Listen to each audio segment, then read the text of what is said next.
Hi, it's Mitch along with Chris Ruffolo here from SportsChatPlace.com, here with your Big Ten Week 9 2020 college football picks. Doing a little different format for our free pick videos this week at SportsChatPlace.com. Just going conference by conference. We have a few games that we spotlighted individually, but for the bulk of them, we're just going to go through the entire slate of conference games in one video. Of course, we do free picks on every game every day at SportsChatPlace.com.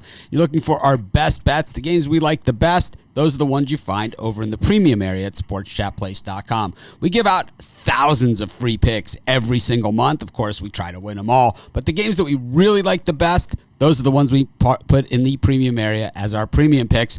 And of course, my picks, Chris's picks, and picks from some of the top handicappers in the world today. But Chris, let's get this Big Ten week started. Get started on Friday night as Maryland hosts Minnesota.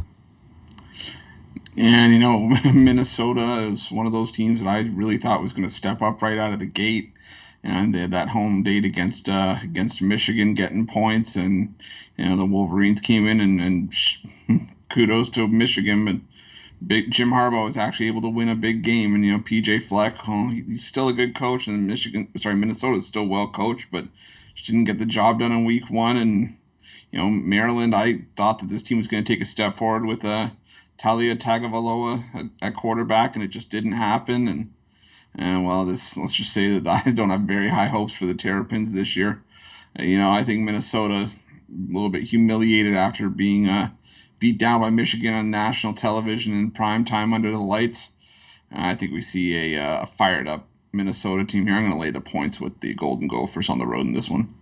Yeah, I think this one's gonna stay under. I think we're gonna see a workmanlike effort from Minnesota, kind of a PJ Fleck row the boat type thing, where they kind of just do all the little things right, do all the fundamentals correctly, which makes for somewhat of a boring, methodical game. Dominate the clock, but doesn't allow for a ton of points. So 61 is going to be really, really tough to get past unless the defense puts some points on the board. Now, I'm not putting that past these guys, but I think this one could be significantly under.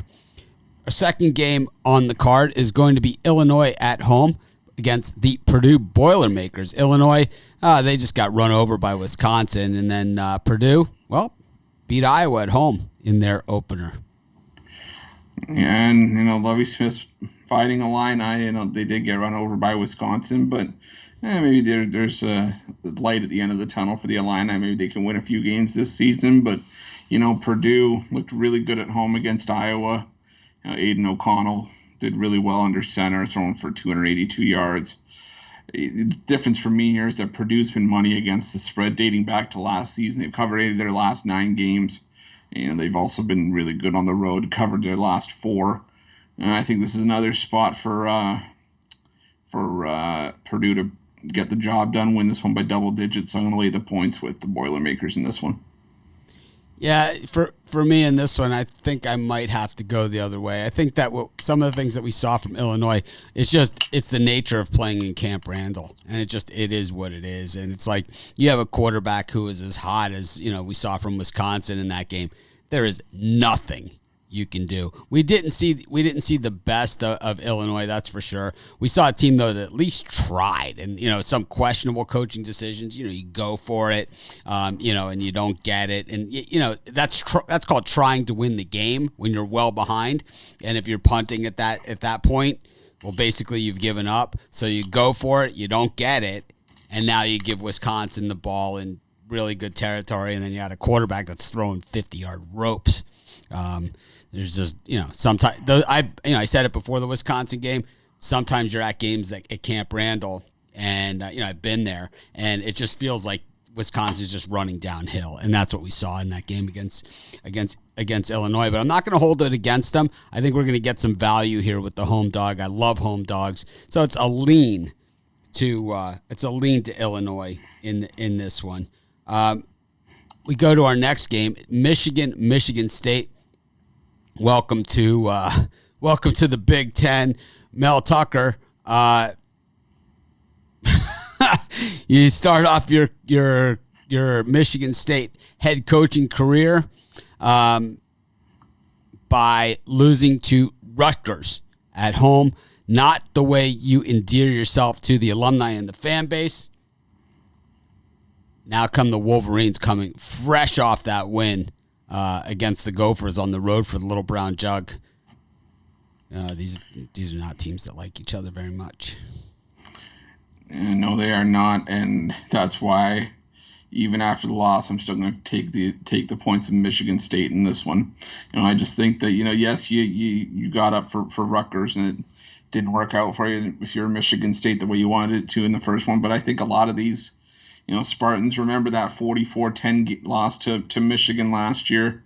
And they've had this one circled ever since they decided that the Big Ten was going to go this year. And as much as I like what Michigan did in the opener, I just think that Michigan State, this is a rivalry game. I think they're more than capable of keeping this one within 3 touchdowns. So I'll take the points with the Spartans.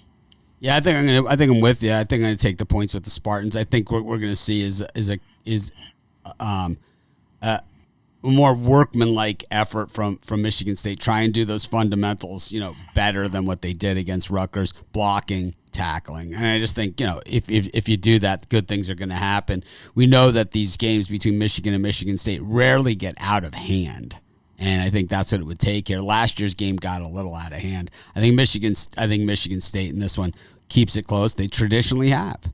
And they've beaten Michigan with a lot less than what they have now, and with Michigan having a lot more than they have now. And it gets into kind of some of these traditional rivalries that we're getting to see right now. And it just feels like it's early in the college football season because of, just the year that it's been. But it is week 9, so it is the time to start seeing these rivalry games. And I think we see one here with Michigan and Michigan State. And I think it's going to be played like a rivalry game. And speaking of non-rivalry games, but 2 teams with the same colors, we've got Rutgers hosting Indiana. Rutgers plus 11 and the total at 52.5. Yeah, I think I like what Indiana did. That was a nervy play to go for 2 against Penn State, but at the end they got the job done. And I did like what the Hoosiers did in that game, but I think there's just a ton of value on Rutgers here. I think a lot of the odds are saying that Rutgers is just there was a flash in the pan against Michigan State that speaks more to how poorly the Spartans played as opposed to how well Rutgers played. Rutgers still put up at least 30 points, I think, in that game, and the Scarlet Knights are still, decent team at home. You can still put points on the board, and giving 11 to a Scarlet Knights team at home just seems like a lot to me. I mean, I know Indiana got the win against Penn State, like I said, but I think I need to see more than one win before laying double digits on the road. So I'm going to take a shot with Rutgers and the points in this one. Yeah, there's no way I'm laying double digits on the road with Tom Allen. I know Indiana quarterback absolutely electric. Certainly a breath of fresh air, and kind of goes against Tom Allen's whole conservative being there. But, I didn't love the play call there, even in the overtime, even though it ended up being a winner, the 2-point conversion.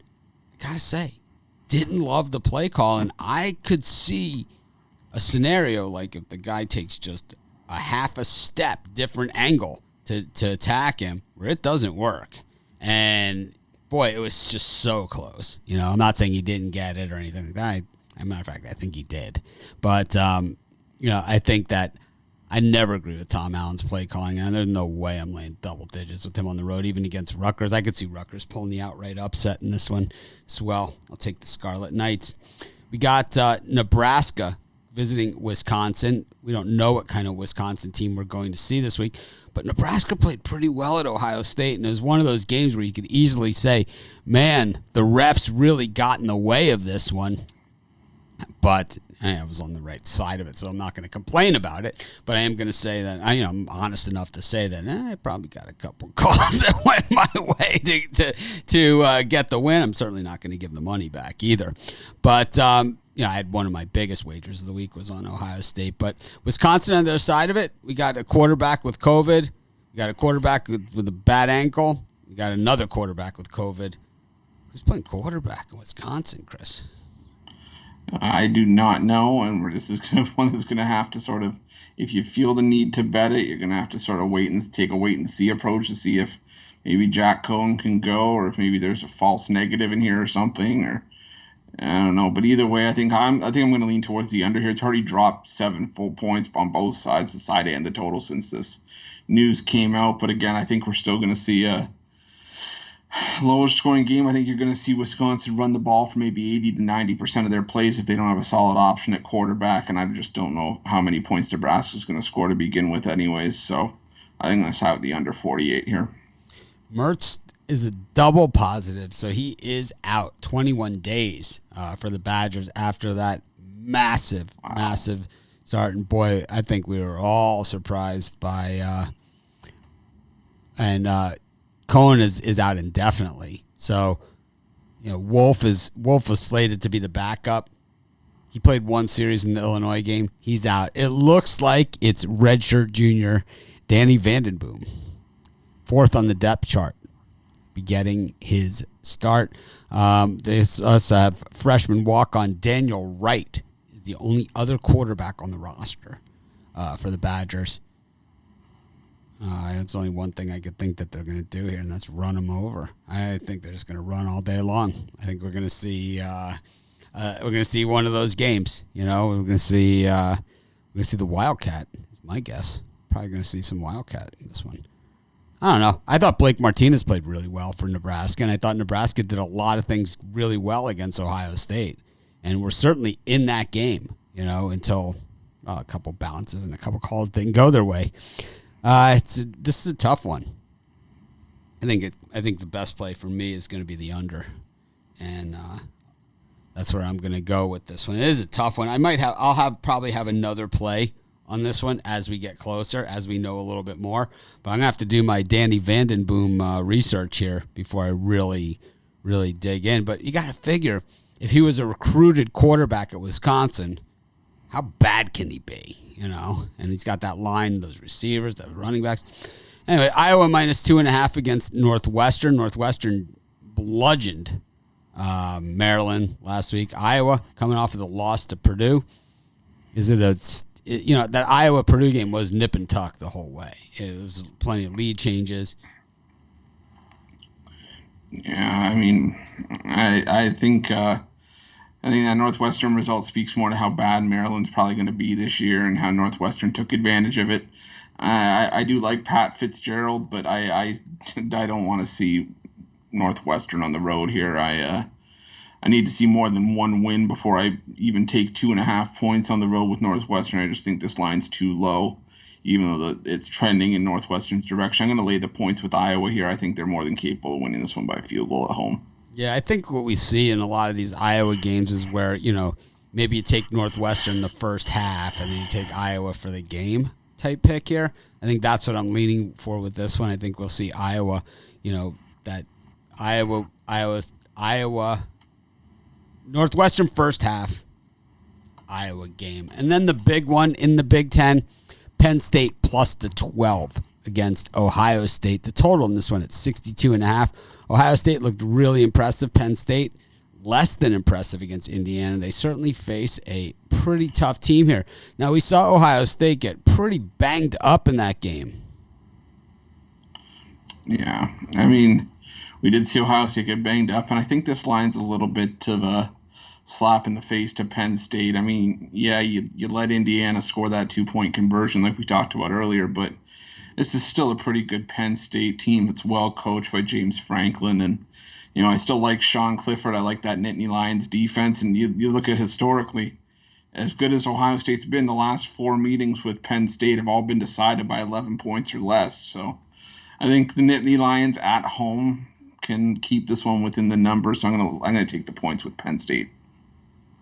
Yeah, I think we've seen Penn State stay closer with less than what they have now. Really bad quarterback play at Penn State is what I'm afraid of in this, and I think I'm leaning towards the Buckeyes. I just think Justin Fields. I don't know what Olave's status is for this one. He got knocked around pretty good in that Nebraska game. He took a knee to the head in that one as well. He dropped a couple balls which were pretty not typical for him. Pretty not typical. I don't know what the correct English is on that, but I'm sure our friends on YouTube in the comments are going to correct me on that. But I just think that Ohio State maybe just a little bit too much, but I would definitely watch the line movement in this one because we've seen in these Ohio State-Penn State games them be pretty close over time. But in this one, it looks like the Sharps and the public both pushing this line higher. So I'm going to take the Bucks at less than 2 touchdowns on this one, though. Boy, that 10 to 14 range seems to be probably where we land. Okay, but that wraps up our Big Ten picks for this week. It's our new format of doing the picks. I think that